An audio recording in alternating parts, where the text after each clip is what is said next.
Hello everybody.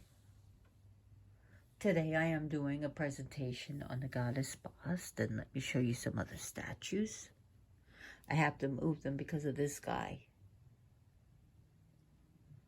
So anyways, I am doing a presentation on the Egyptian Goddess Bast. And here we have another statue. So before I start, let me show you some books to read.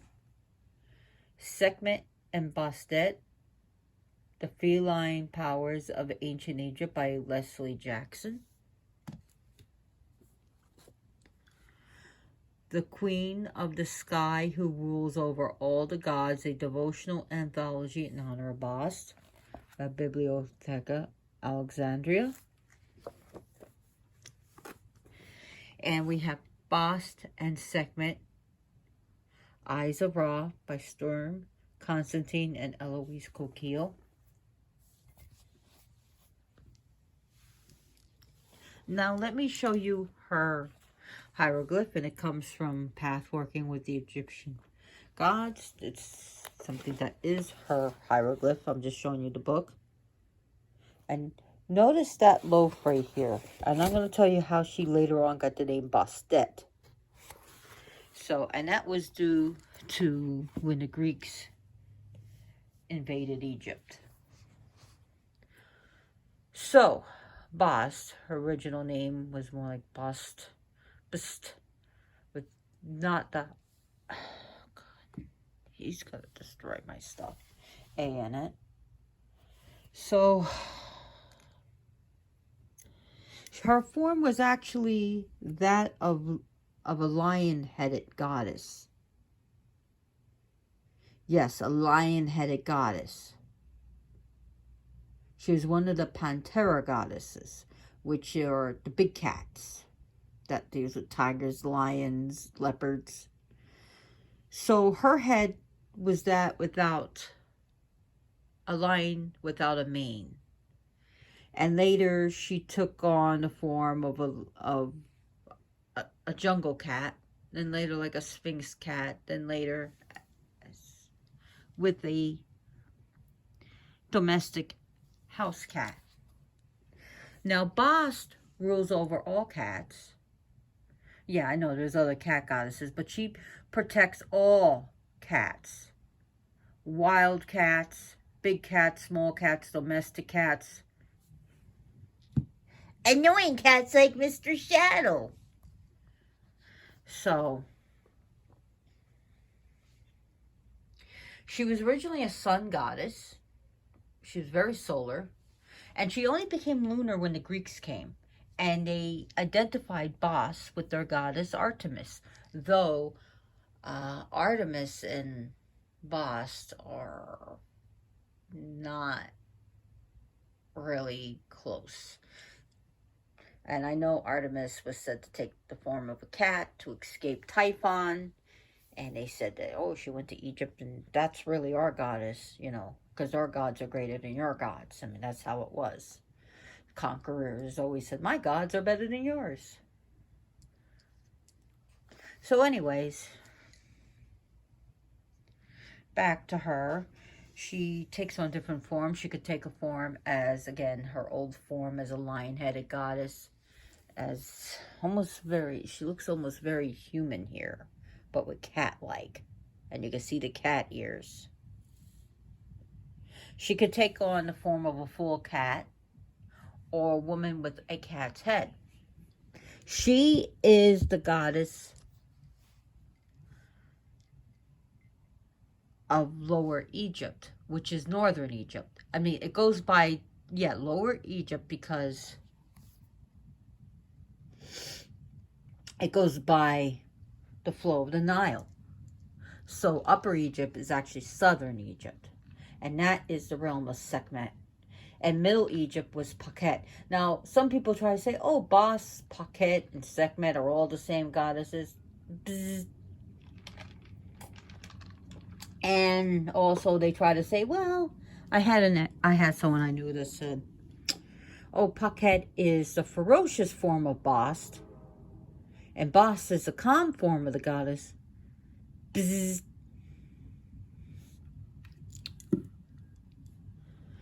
So, Paquette means scratch, mean a lion scratch. Sekhmet is the powerful one, and Bast means said to mean the ointment jar or the perfume bottle. Now, one of the things about, again, let's go back to her. This represents the ointment jar. So this alone, you can draw to represent Bast. And if you don't have a statue of Bast, then you can use a perfume jar, an ointment jar, or an image of a cat. Or even that of a lioness to represent her. Her main color is green, emerald green, and her other color is red. And in fact, her priestesses were said to dress in red. Her stones are definitely emerald, tiger's eye, and cat's eye stone. And also people say tiger iron. Her metal is gold. Her element is fire. She's a very fiery goddess. Now, she was originally a ferocious goddess. And she still, in my mind and a lot of other people, is that she's not as, even in ancient times, she's not as ferocious as Sekhmet. Well, Sekhmet is like a nuclear bomb. But she is ferocious. But it seems like she was calmed down and her image was changed. And that was actually to sort of diminish her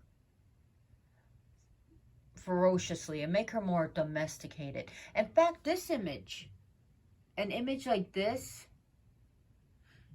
without a crown, was patronizingly called the housewife goddess, or the goddess, the Bast of the housewife. So her symbols or attribute, things that attribute to her, is the sistrum. And here's the aegis. The scarab, the eye of Ra. And another thing that has been associated with her is actually the Menet, but that's more towards Hathor, Het-Horet. That's Het-Horet is the Egyptian name. And what that is, it's used as a necklace, but also an instrument. And it's like this heavy beaded necklace. And it has a counterpart metal thing to make it really so that it hangs down here, but also its balance is here, so it's not pulling your neck down. But it's used to make noise. Cats are also her attribute to her. From this guy to a lion. Now, she was attributed to the moon when the Greeks came. So she originally was not a lunar goddess. Oh my God, shadow. So she wasn't a lunar goddess until the Greeks associated with her. And now, over 1,000 years later, 2,000 years later, she's been associated with the moon. Sorry, boy, but you're not doing that to me. So, remember, she was originally a solar goddess. And she is one of the eyes of Ra. And there's different eye goddesses. She happens to be one of them. Sekhmet is another. Hathor is another. Mut, not Mut, but Mut. So, Sekhmet, so her planetary powers be the sun and now the moon. Also, her astrological sign is Leo. Leo.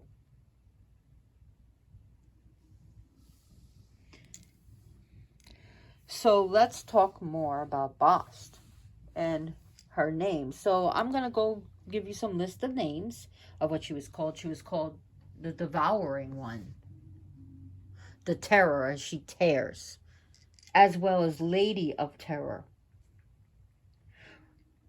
She was also called Flame of the Sun, Eye of Ra, the Slayer of Apep. And here she wears his body. She slayed him, and she wears this like she took the form of his body to say, I am victorious. And you can see the scars that he has left on her. The Slayer of Apep. The most powerful mother. Goddess of joy. Lady of the East.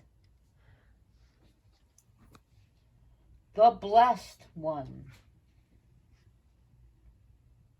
She's also called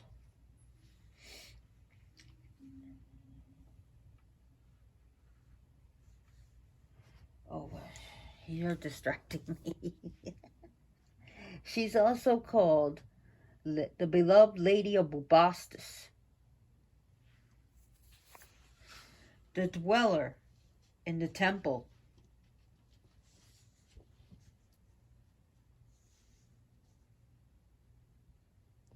Lady whose eyes are flame,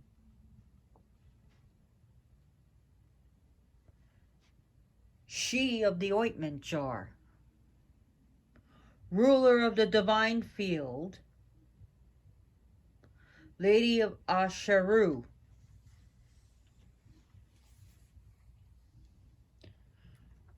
the protector of Ma'at, the protector of her father Ra, she who rejoices the people,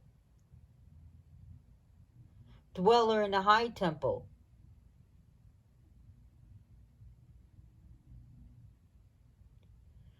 life of the heart of kings. So she's got many, many other names. So her feast days, place is a mess up there, sorry. You didn't see that. August 27th. November 16th, big day for her. November 1st. October 6th. December 5th. And December 6th.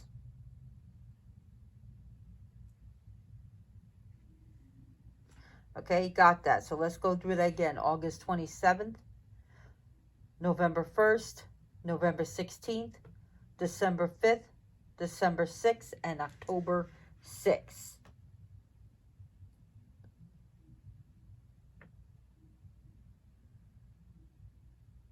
So this goddess has made many changes. Her height of worship was during the reign of Osokoron II. In fact, her places of worship and her main city, actually, I'll get into that. So her places of worship was a lot of places, but it was also known as Leonopolis, the city of lions, Heliopolis, the city of the sun, Dendera, and the main place, Bast, which later on became Bubastis. Then, now is called Tel Basta. And it's about 60 kilometers northeast of Cairo. So actually, her place of worship became a place of pilgrimage. And her place of worship became the capital, later on the capital of Egypt. And her, like I said, her worship was extremely popular to the point where it became neck and neck, almost as popular as the worship of Aset, and her Greco-Egyptian name was Isis. Now, how did she get the name Bastet? Let's talk about that. So, when the Greeks came to Egypt, they kept on saying Bas. And you see this loaf? Remember I told you keep that in mind? So the Egyptian put another loaf to emphasize the T. So the Greeks went, oh, Bastet. And you could just imagine the priest and priestesses smacking themselves in the head like, oh God. It's not Bas. It's not Baz. It's not Based. So she became known as Bastet. And actually Bastet means she of Bast. So that's like saying, yeah, that doesn't make sense. Hail to the goddess, she of Bast.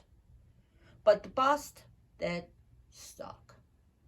And people do call her Bastet, and she does listen.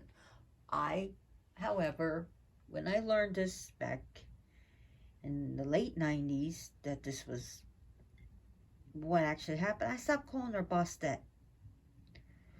So she was also known as Ubaste, Ubaste.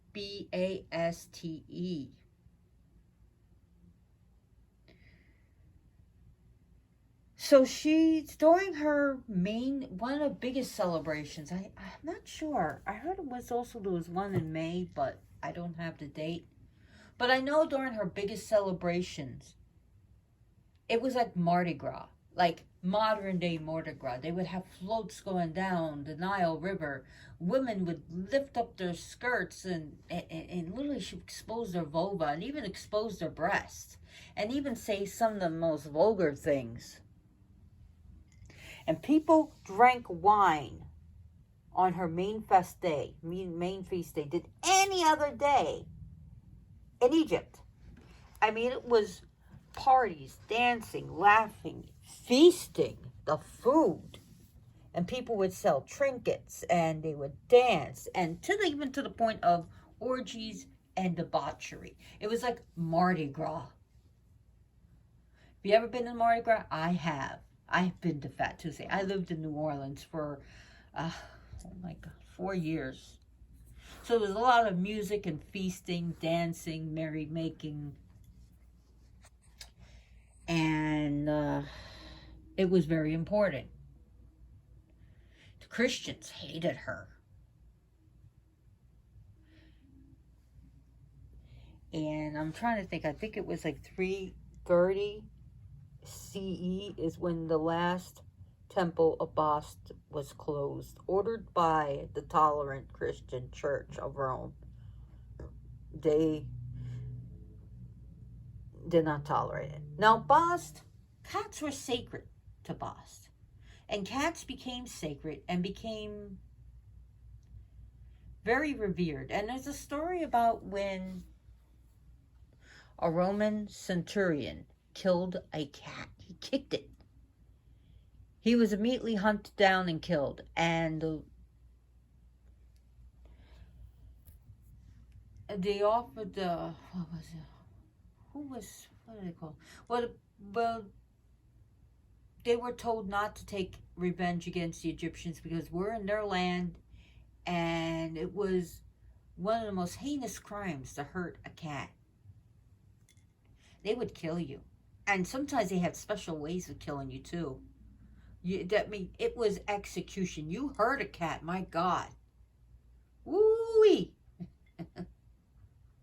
So cats were revered as images of, as spirits of Bast or servants of Bast, even to the point of being deity, where they would put gold around them and put like sacred perfumes on them. Now, I'm going to tell you, be careful what you putting perfumes on cats, okay? Because it can literally take their breath away. It could be toxic. So let's not do that, okay? Let's just say we did and don't do it, okay?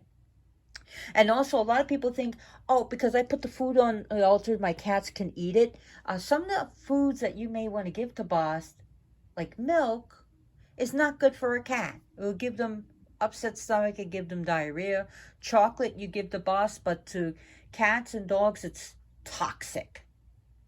Absolutely. And the darker the chocolate, the more toxic to the cats. Now, you can give it to Bast, just don't let them drink the wine, please, because grapes and wine causes the erythrocytes to lyse, which causes hemolytic anemia yes, it is deadly. Other than that, you know, you can let them drink the water. They're going to drink the water anyways on you. And whatever, you can let them, you know, eat some certain things. But just please be careful and be mindful. Now, the cats were sacred also because they killed snakes, and some of the venomous snakes killed children and killed people. And back then, you got bit by a snake, it was game over usually. Also, imagine going into your grain stall and opening it up, and there's disgusting mice in it or rats, ruining everything. And also, during the bubonic plagues, even in they described something that sounded like the bubonic plague. It was Yersinia pestis. It because of the symptoms actually, and you know, the lumps, the buboes, sounded like the Black Plague. And the ones that really carried it was the black rat, and it was the fleas. It was the fleas that carried it, and it was the rats that transported the fleas. So when the cats killed the mice and the rats, the Egyptians were like, wow, they're saving us from starvation, thereby killing the rats and mice, thereby averting plagues. So they were sacred. And in fact, at one point, even the average Joe and Jane could not own a cat until later on the rules were relaxed. Because at one time it was just like they're in the temples, or royalty or very rich can have them. But anyways, what is Bast about? Bast protects women and children, all cats. She's a goddess of joy, merrymaking, solar aspects, and now even lunar aspects. Sex, fertility, having children. When someone, like, sometimes they would give you a statue. If you wanted 3 kids, it would have 3 kittens. If you wanted 5 kids, it would have 5 kittens. If you wanted 7 kids, it would have 7 kittens. So she was a goddess of pregnancy and making sure that the child was born right, was not going to be born sick. She deals with all women's concern. She also she actually can avert plagues. Go away, COVID-19, go away. So she's a goddess of war. Yes, war. Oh, she was a war goddess, and she was also used for protection. So she's a protection goddess. She's also a goddess used for hunt. And in fact, they would have pictures of her, of a cat, not her, with her cat, and they would have a hunter. And it would show that it was going on a hunt. And they would have a guy with a throwing stick, and they would throw the stick at the prey, and the cat would go and retrieve it. They would train the cats on how to hunt. So hunting. Love, passion, desire, power, money, finances, abundance, food. They also said that even though she's fire, the Egyptians said that cats, when there was a fire, they would send a whole bunch of cats to stop the fire. So she is the goddess of firefighters. So if you're firefighters, or if you work with firefighters, if you're a paramedic firefighter, hey, she's your goddess. She's the goddess of all perfumes and perfumery, beauty, luxury, all things that make you happy, and finery, music, dancing.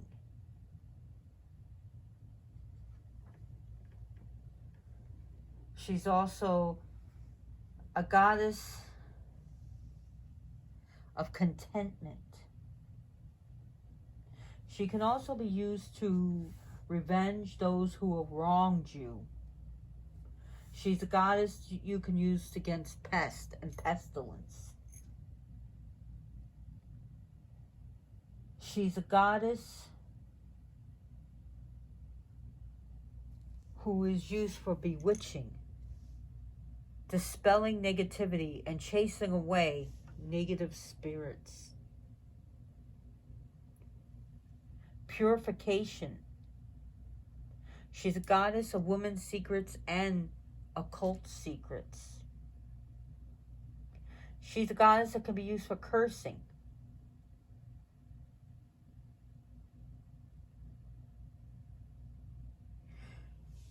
She's also could be used for the goddess of peace.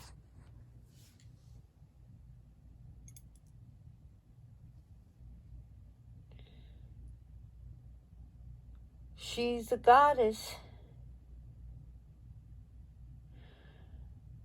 to be used for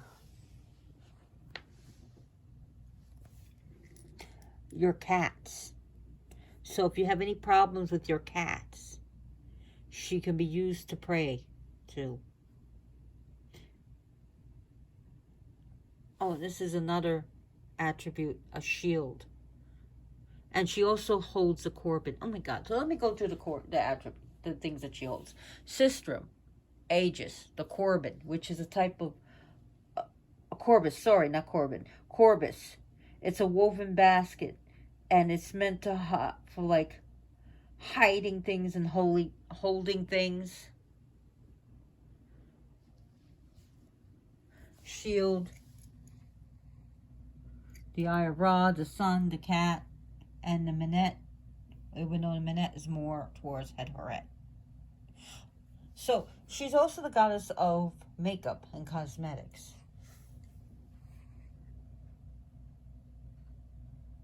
The goddess of victory.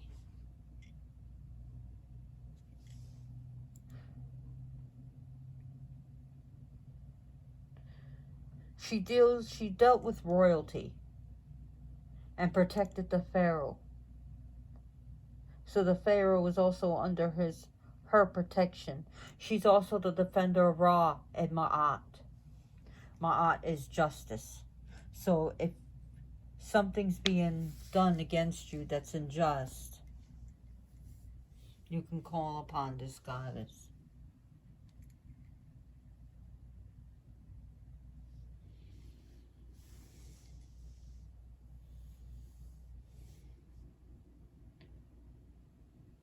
She's also a goddess of wrath and power.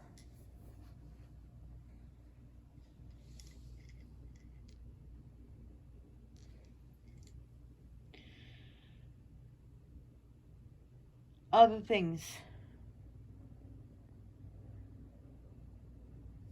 She is said to be the mother of Mahis. Others say she's also Nefertum, and sometimes even say that she's married to Ptah, even though Sekhmet's married to Ptah, and Sekhmet's also said to be the mother of Mahis and Nefertum, or Nefertum is the beautiful one, whereas Mahis, which is also Mihos, it means savage lion. So I'm just gonna throw that out to you. Bast is a lady of the Black Land, of Kemet. And black soil is considered fertile. Everything grows in black soil, not the red soil so much. So black was a very good color. So if you said you were going to do black magic on someone would be like, back in ancient Egypt, oh, you're going to do some fertility magic. You're going to do some good magic. That sounds great. So not kidding about that. Some people say that her color is black because they see her, in the black cat form. I would only say it's like the black soil. Other than that, I told you her things. Now offerings. What would you offer Bast? Milk, honey, Mix the milk and honey together. She loves milk honey.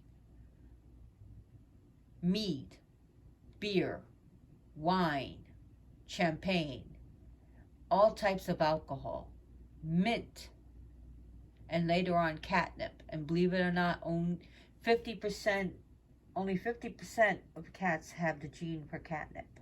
I actually had one cat that didn't care for catnip. Didn't affect him because he didn't have the gene for it.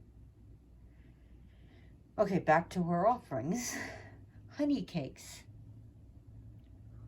Grain.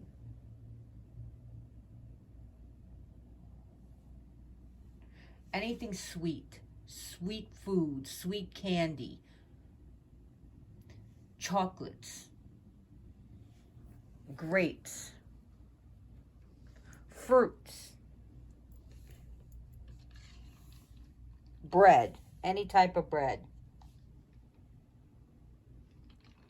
In fact, Egyptians, the bread was a staple. Cheesecake, also an Egyptian food. And it's sweet. Raw meats.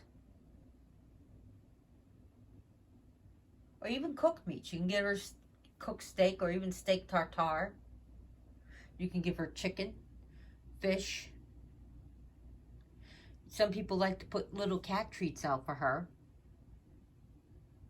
Jewelry, finery, perfumes, ointment jars that smell good. I mean, when I talk about ointment, I'm not talking about healing ointment. I'm talking about literally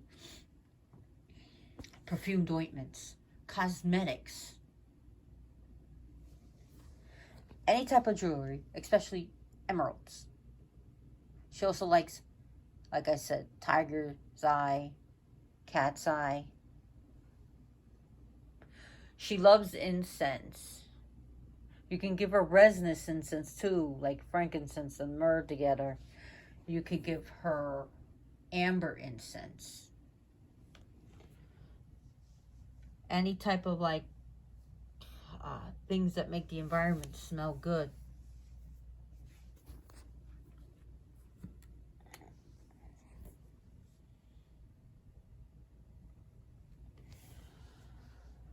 Okay, grape juice. Especially if you're recovering alcoholic and you don't want any alcohol. Mint, catnip. Other things. Creams. Oh, she loves creams. Different types of cream. Give her whipped cream, heavy cream. So anything like that, dairies, you can give her.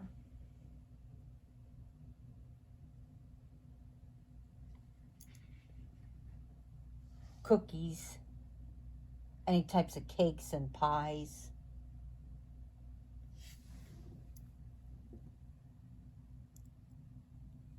Caviar, roe.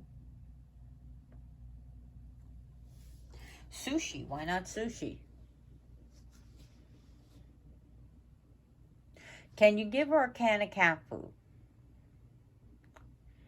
I never did that, I'll be honest. But you can leave some dry cat food on her altar if you want your cats to eat from it. But just make sure they do not eat stuff that is not good for them. Or get at stuff that's not good for them, because cats are awesome at getting at stuff that they should not be getting at. They excel at that. So, trust me, I know. I've had cats since I was 4 years old. Oh, since I brought up this green, she's also called Lady of the Green Robe. That's another epithet of hers.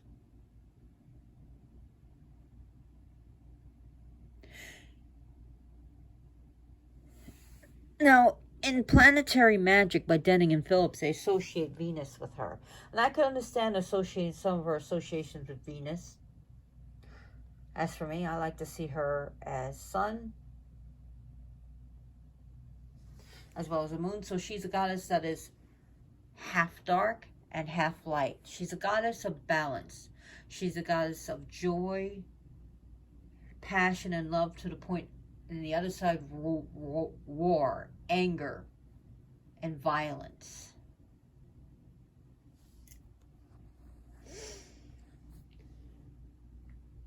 What else did I want to talk about Bast and who she is?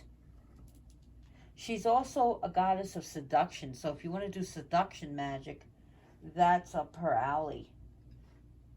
So seduction is, what she does, what she is great at. And she's also a great destroyer of things. Now, another thing I want to tell you is that her main city, Bubastis Tel Basta, they uncovered loads of mummified cats. Because if you had money, or if you had some money and your beloved cat died, well, what they would do is hold a funeral, and they would have them mummified and would take it to the city and mummify them. And in fact, when a cat died, it was such a horrible occasion that they would mourn and literally shave their eyebrows in mourning. They would wail. And it was a big thing. It wasn't just, oh, my cat died, which is very sad. I had my, when I had the money, I had my cats cremated. And I kept some of the fur, and I have their pictures. And sometime after a cat dies, I always put a little special space for them. Their own little space. And I have urns for them. Also, one thing to note is that they also found cats that were mummified but had their necks broken. What's with that? And I'm wondering if it wasn't because they were breeding so much. Because cats are breed and breed and breed and breed and breed and breed. And anyone can attest to this. This is why you spay and neuter your cats, because they breed and nosebreed and nosebreed. It may have been too much. Don't know. But and it was probably done with respect and as painless as possible. But they did find a lot. So they found some cats with broken necks. But they were mummified. So they weren't just discarded like pieces of garbage. And they were not considered garbage. Cats, to this day, remembered that they were worshipped. See, I had to move the Bast statues so that the king, or little god here, the emissary of Bast, can sleep. Hey, let me knock over some statues so I can sleep. So that's why I'm glad I put the green cloth out so she doesn't just sit on the floor. Bast, some things that you may want to put on her altar is green or images of this, or you can use red or gold. Gold and silver candles are appropriate for her, as well as yellow. And you can use black candles to represent just, the black images of this. And images of cats and images of her city. And you can make it elegant if you can. Or you can put it on an Egyptian altar with the other gods and goddesses. If you don't have room. Because you have, like me, like 300 statues. And you have to make it really nice and not just clutter everything. So you put the Egyptians with the Egyptians. And sometimes you may have an individual deity altar. So you can also think about offerings of her color. Gold and greens. And she loves gold. But also solar offerings. Maybe some solar foods. Maybe some fiery, spicy, sweet and spicy food. Now, she's also, another thing that she's also is a goddess of oracles. Divinations. She's also called Lady of Oracles. I forgot about that. And also another thing that I forgot to mention is that her images were in tombs. And one of her aspects is dealing with the dead. That she also has a small role of protecting the dead on their way to their destination. And that she protects the tombs and the graves. So one of her names is actually the Oracle of the Tomb, or I'm trying to think or the diviner of the tomb. So that sounds like necromancy to me. So there we have a necromancy Bast dealing with necromancy.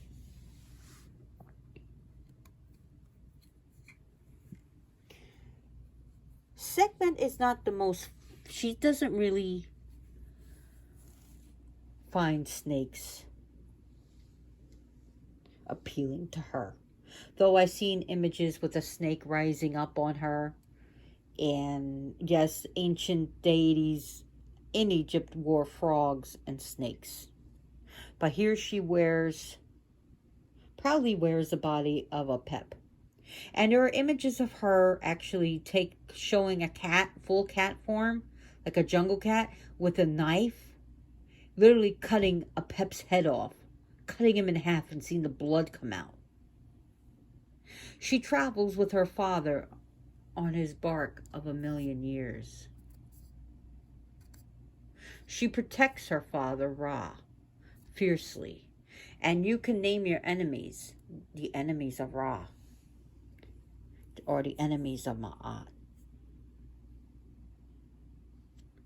So she wear images like dirt. If you work with like soils and folk magic, we like to work with soils, and even in hoodoo, where you can get the soil from animal hospitals and put it in a jar. You can also get the soil, the dirt, especially from animal hospitals that just works with cats.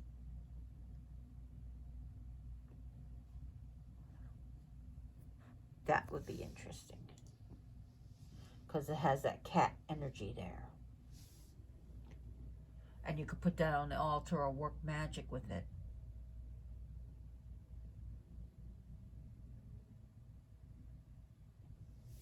Systems really appeasing and appealing to the deities.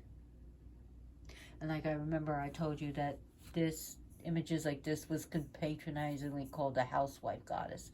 So Bast is also dealing, as later on as we see, that she came from a fierce wild lions goddess to domestic goddess, where she deals with all domestic affairs. And she's the goddess of the house and protector of the house. She's a goddess of domesticity.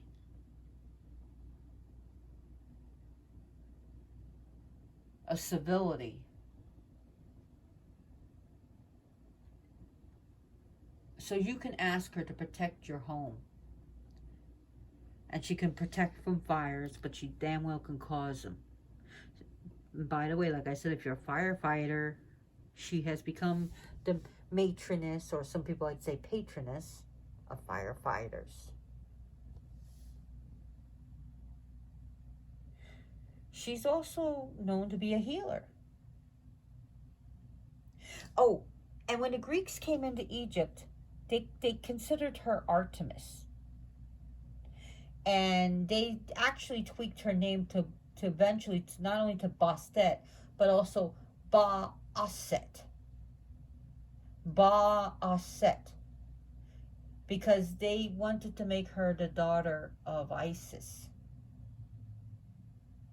Even though she's a daughter of Ra. They turned her name to Ba'aset, which means the soul of Isis. And as Apollyon was the twin brother of Artemis, they said that her brother, Bast's brother, or they called her Ba-Aset, was now Haru-Sa-Aset, which actually meant the son of Isis, Haru-Sa-Aset. And that was his name. So they said Hor-Sa-Aset, actually. So, and they, which is called Haru and Horus. So they try to say that, oh, Bast's brother is Horus, and she's the daughter of Isis, and she's a moon goddess. I don't see her as a daughter of Isis. She's the auntie of Isis. She's Isis. She nothing to do with the terrorist group. She's the aunt of Aset. She's her aunt. And she actually taught Isis, Aset, some things and some special magic, because Bast is also a spellcaster. And she's very good at it. One day I do want to talk about Aset.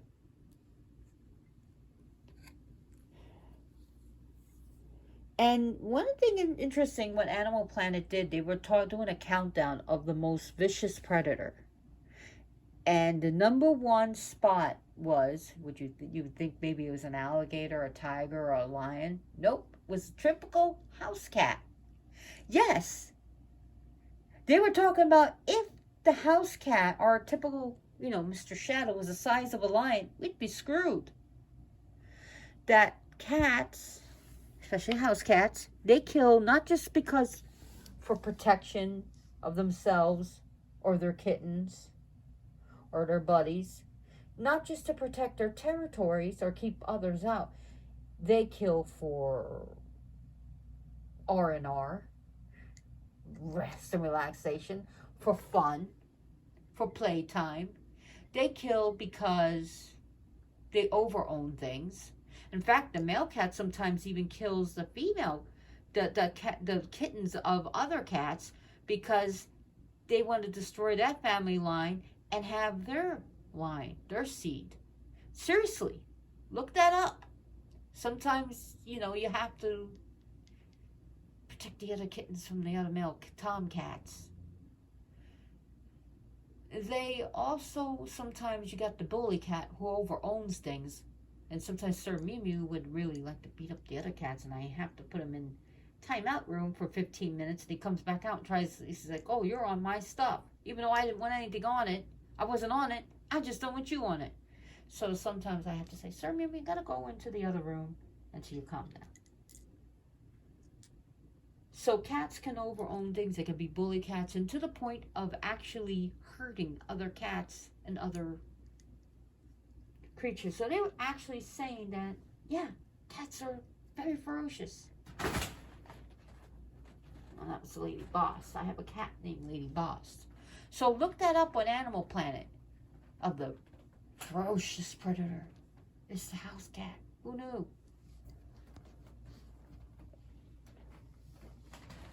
So yes, Bast. So that reflects on Bast. That should give you an idea of, she's a predator. And she'll mess shit up. So remember, even though she has become almost like a house cat, they do have teeth and claws, and they can mess you up. And they are ferocious.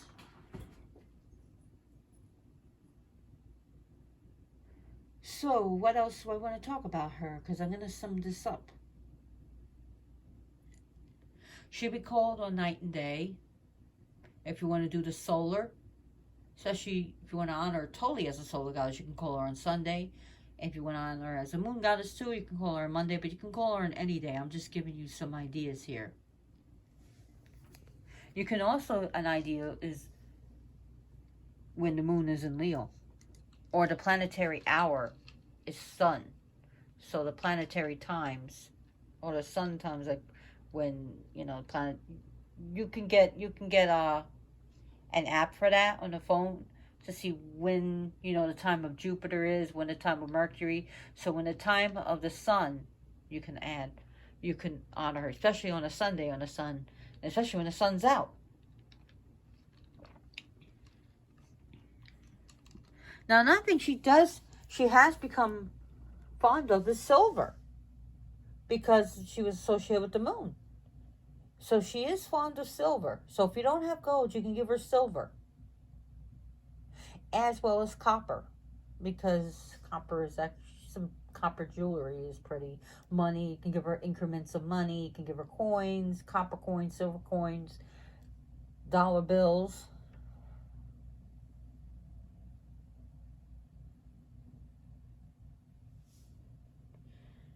Things that are worth money, images of cats she loves.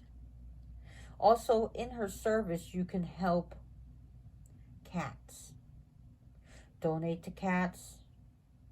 Donate to something like the Big Cat, what's it called? Big Cat Sanctuary. I've donated to them. They do good things with the cats.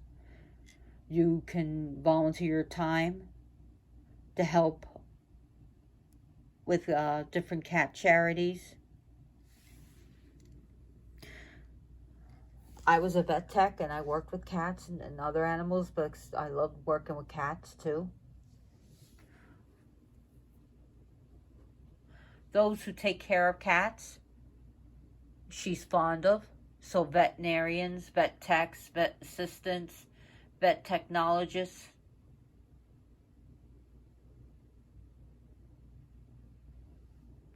Those who, I used to also run my own little tiny cat rescue and actually rehabilitate them and find them homes.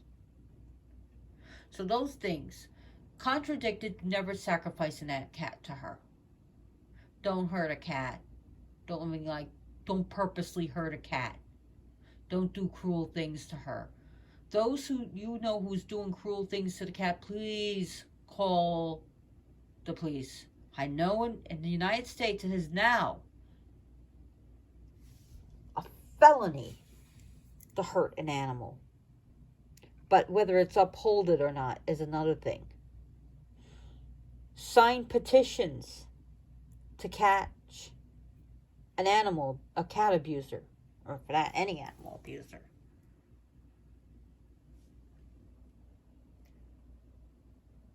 You know, get on the phone with your local politicians to start enforcing that law.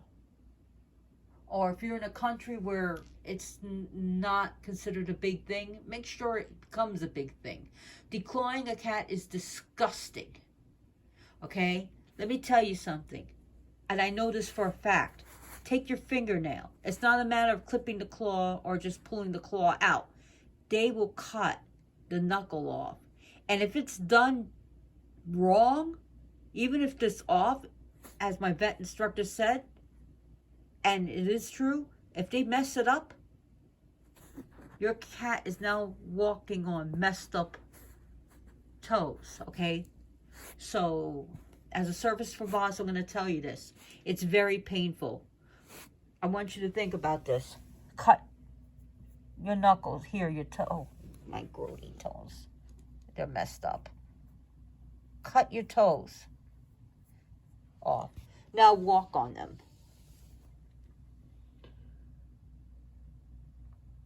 Yeah, no pain medicine. How does it feel? And they'll never grow back. And the cat's number one line of defense is their claws. Not their teeth, their claws. And if they get out, they have less a way of climb. They can't climb a tree to get away from the from the predator. They can't fight a bully human. They can't unless they bite, and they can't fight off a dog. They can't hunt right, and they'll have more of a chance of starving. Also, here's another thing: it turns them into biters, and also sometimes it messes them up mentally. And I've heard stories from one of my instructors how her cat was fine until she got him declawed, and the cat went crazy. For the rest of its life, went crazy because the cat got messed with. It was made, you deformed the cat. So that's my spiel. In some places, it's illegal. In some countries, it's illegal. And now some areas in this country, United States, is making it illegal. Fight to make it illegal. Sign petitions. Make a petition. Call your representative and say, I want this. Call your governor. I want this illegal because. Do that for Bast. Donate cat food, even if it's just a can. Those are the things that you could do for Bast. So that's my spiel, my rant about that. Sorry about my toes. I didn't polish them. I have no reason to really polish them. I don't go out that much anymore now. Not too much. Anyways, sorry about that. I know you want to throw up when you saw my toes. I do too. I gotta polish them. Anyways, in all seriousness, that's about Bast. There's so much to learn about this goddess. And she's actually, I'll just tell you, she's been, even during the first dynasty, she was worshipped. So she's like an old time goddess in Egypt. Old time.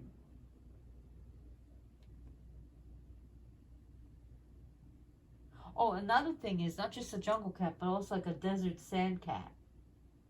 Forgot that. Sometimes she has the head of a desert sand cat.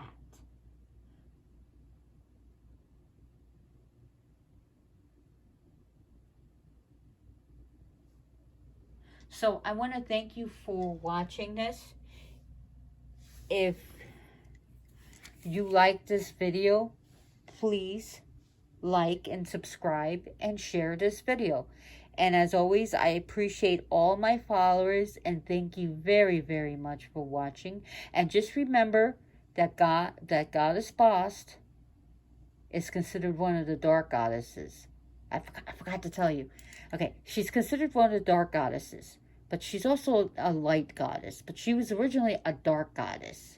Even though she's a solar goddess, she was still a dark goddess. I know some people can't wrap their head around that. But she was not a crone. And some people like to say, oh, dark goddesses are crones. No. She's not a crone. Not at all. Not. She's every bit of a voluptuous goddess. But she's dark. Is she approachable? Yes, she can be.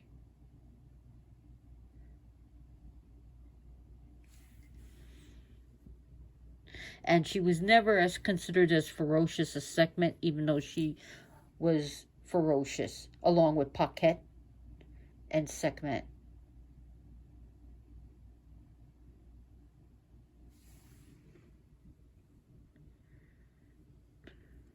So, and also remember, she has the name of the devourer, or the devouring one.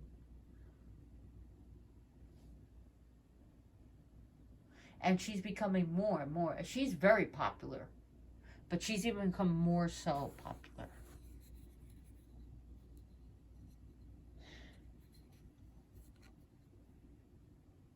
And there's so many different images of Bast out there. You just need to look on eBay, Amazon. You can go to your local Ross store. They usually have them. I actually got this one at Ross, that one at Ross, and this one at Ross. Some I got from stores, others from Amazon and eBay. And her images are pretty popular, so you won't have any problem finding her images. So again, as always, thank you for watching. Dua Bast, which means hell Bast. Oh, freak. No, I gotta tell you more. A way to call Bast is Mal Bast. Mal meaning cat. Mal is also like M. Mal Bast. Mal Bast.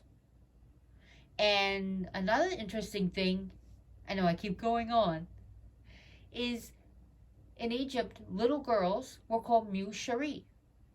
M-I-W Shari, which means little cat, kitten. So young girls, not just little girls, but young girls, like to be 15 or 14. Musheri. Musheri. So Musheri means kitten, little cat. So it was like the young girls were called Musheri. So to call Bast is Mau Bast. Mau Bast. M-A-U Bast. Mau Bast.